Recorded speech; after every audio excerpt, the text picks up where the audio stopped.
في البطولة المنتظرة، البطولة اللي ضاف لها تتويج الدوني كريستيانو رونالدو القليل من البهارات، البطولة اللي لما تتذكرها لازم تتذكر موسم 2016 الإعجازي اللي قاد فيه المنتخب البرتغالي الدوني كريستيانو رونالدو لتتويج في أول بطولة في تاريخ البرتغال. بس سؤالنا مش هون، سؤالنا هل بيستطيع رونالدو بعمر 39 سنة أو 40 سنة تحقيق بطولة اليورو مجددا لمنتخب بلاده وصنع التاريخ من جديد وإنهاء مسيرته بالأفضلية بعد ما اسمه أصلا طاح لتحت وصار العالم كلها تقول له اعتزل انت بسنة 39 سنة ومش مطالب بشيء، وكل اخفاق صار بيلاحق رونالدو وصارت الناس بتقول لك يا رونالدو قاعد بتشوه اسمك اعتزل، والعبد لله هو اول واحد. فبهذا الفيديو راح نتكلم عن 3 اسباب لو طبقها المنتخب البرتغالي راح يتوج في بطولة اليورو. اتوقع انت يا عزيزي المشاهد يا محب الدوني كريستيانو رونالدو اللي راح حاليا تنزل تضغط لنا اللايك والاشتراك راح تتفق معي عن هاي الشروط. فعشان تسمع هاي الشروط وبدون ما تكون مقدمة طويلة هات سهريتك وتعال مع بعض نسمع ال3 اسباب اللي راح يطبقها المنتخب البرتغالي واللي راح يكون بطل اليورو.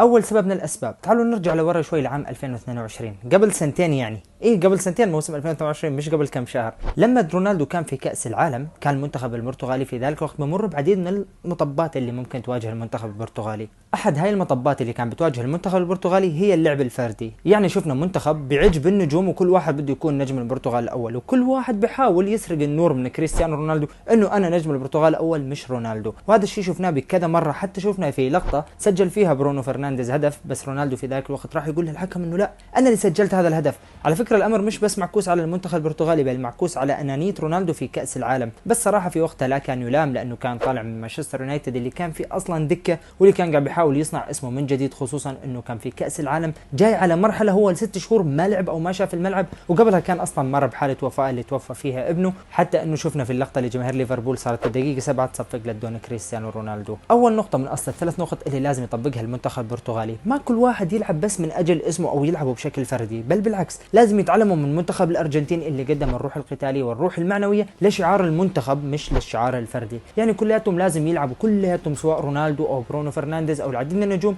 يلعبوا تحت اسم المسمى المنتخب البرتغالي، مثل لما موسم 2016 لما كل عناصر البرتغال لما كانت كل عناصر بتلعب لاجل الشعار مش لاجل الفرديات الفرديه او الجوائز الفرديه.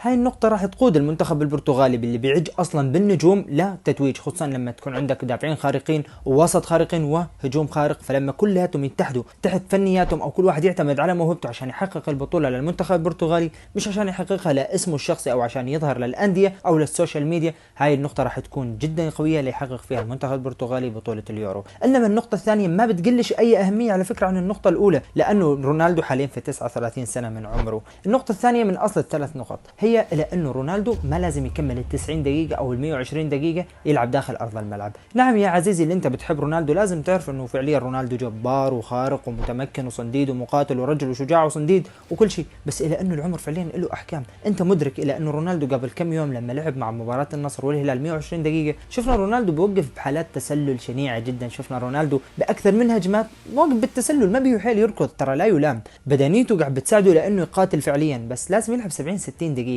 لازم يعتمد عليه المنتخب البرتغالي يظل رونالدو قاتل لاخر دقيقه وهو الماسك السيف وهو المطالب الاول، لا، المنتخب البرتغالي عندها مراكز جدا عالميه بيلعبوا بمركز الدوني كريستيانو رونالدو، انت عندك غونزالو راموس، عندك رافائيل لياو، عندك جوتا، 3 لاعبين خارقين للطبيعه بيتمكنوا انهم يلعبوا بمركز المهاجم الصريح، فلازم رونالدو ما يكمل ال90 دقيقه. يعني شو بدك تقول لي يا ماجد؟ يعني بدي اقول لك انه النقطه الثانيه انه الدوني كريستيانو رونالدو يلعب 60 70 دقيقه في المباراه وراح يشجع فريقه وخصوصا لما يكون على الدكه ويخلي مساحه لغيره يلعب معاه في المنتخب البرتغالي، عشان فعليا لما يكون رونالدو بحاجه له في المباريات اللي بعد ذلك او المواجهات الصعبه في ربع النهائي ونصف النهائي يكون رونالدو حاضر بالبدنيه، ما يكون يستنزف من دور المجموعات، لانه بطوله اليورو حاليا راح تشوف فيها منتخبات جباره، كل المنتخبات قاعده بتدقق تدقيق كثير كبير لتعرف مين العناصر اللي بدها تستدعيها، هل هذا اللاعب يستحق انه يلعب ام ما بيستحق انه يلعب، ليش انا استدعيت هذا اللاعب وهذا اللاعب ليش استبعدته. مثلا على سبيل المثال انت عندك منتخب انجلترا استبعد جاكي جريليتش من المنتخب، اللاعب اللي يعتبر اساسي في نادي مانشستر سيتي واحد الاسباب الرئيسيه اللي حقق فيها نادي مانشستر سيتي الدوري الانجليزي ودوري ابطال اوروبا،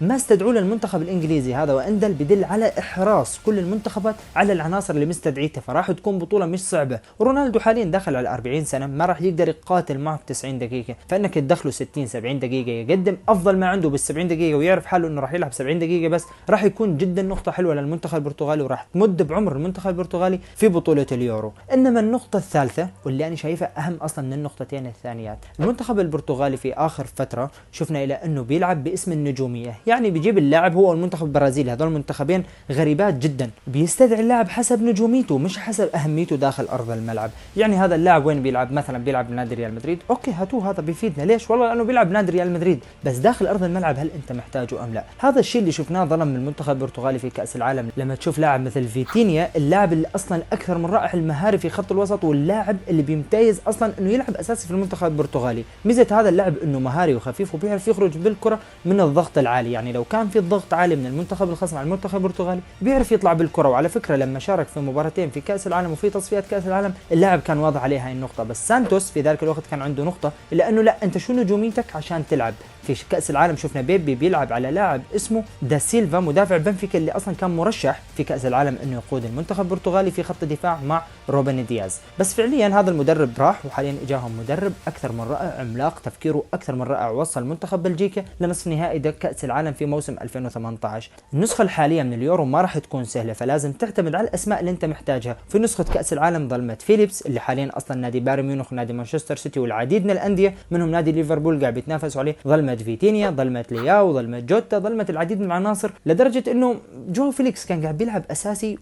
وهذول اللاعبين كانوا على الدكة. وهي النقاط كلياتها لازم تتميز. اخر شيء انه كانسيلو لازم ما يلعب على نونو مينديز في كأس العالم. هذا اللاعب مهما قلنا على انه كويس وخارق لانه عنده فجوات دفاعية دائما بتكون واضحة، يعني ما لازم انك تكون اسم ذو شهرة عشان تلعب. جواو كانسيلو في كأس العالم ما فاد المنتخب البرتغالي، حتى ما فاد برشلونة ولا فاد نادي مانشستر سيتي في اخر موسم له. ثغراته الدفاعية خصوصا على مستوى الاجنحة، لو كان في جناح على مستواه جناح مهاري او قوي راح يعرف يخترق جواو كانسيلو ويسجل عن طريقه الاهداف او عن طريق زاويته. فلازم العناصر في المنتخب البرتغالي ما تختارها داخل ارض الملعب على حسب نجوميتها، ولكن تختارها على حسب اهميتها، خصوصا في مركز مثلا جواو كانسيلو. عندك لاعب اسمه نونو مينديز خارق للطبيعه مع نادي باريس سان جيرمان، وحتى مع المنتخب البرتغالي بيقدم مستويات اكثر من رائعه، مشكلته الوحيده انه بس بيعاني من الاصابات. هاي الثلاث نقاط لو طبقها المنتخب البرتغالي راح تشوفوه بطل لليورو في عام 2024 مهما كان خصمهم سهل. لشيء واحد انه عندهم نجم عالمي اسمه كريستيانو رونالدو بده يزرع اسمه في المنتخب البرتغالي قبل اعتزاله، ولكن ما راح يطبقوا الا اذا لعب كل الفريق لاجل الشعار مش لاجل الفرديات، ورونالدو لعب فقط ل 70 او 60 دقيقه. والنقطه الثالثه اللعب اللاعبين اللي بيستحقوا انهم يلعبوا داخل ارض الملعب، مش حسب نجوميتك راح تلعب او بحسب الافضليه. يعني هاي الثلاث نقاط اللي كانت معنا لتحقيق البرتغال لليورو في عام 2024، ولا تفوتوا هالبطوله لانكم راح تشوفوا بطوله ملحميه جباره، وما صعب جدا انك تتوقع اصلا المنتخب اللي راح يكون هاي البطل. وانتظرونا في فيديو قادم راح نتكلم فيه عن ان شاء الله مين راح يكون بطل اليورو. ختاميا يا صاحبي توصلت معنا لهون لا تنسانا بضغطك باللايك والاشتراك، لانه ختاميا بحب اقول لك انه كان معك اخوك ماجد،